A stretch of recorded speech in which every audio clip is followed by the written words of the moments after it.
Wow, দাঁড়াও দাঁড়াও, দাঁড়ান ভাইয়া দাঁড়ান। নাম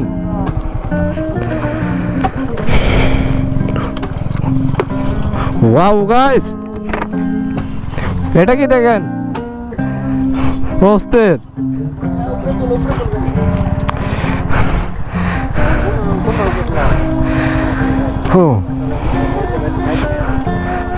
আপনারা কোথা থেকে আসছেন?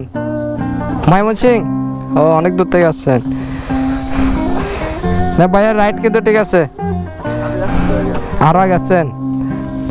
ওইগুলোর জন্য আমি ভাই বেঁচে যেতাম ভাই, একটা পাওয়ার নিয়ে উঠতে হবে না ভাই ওটার সময়, ওর জন্য আমি বেঁচে যেতাম। একটা ভিউ পয়েন্ট বলতে পারেন এটাকে, অস্থির। এটা হচ্ছে আমাদের স্কট। রিফাত এদিকে আয়, ভিডিও চলতেছে। সকাল থেকে যে একটা প্যারা নিছে, এখন কেমন লাগতেছে? ঠিক আছে, সব ভাইয়ের জন্য সব বের হয়ে গেল আর কি। তুই মিস করতেছিস এগুলো।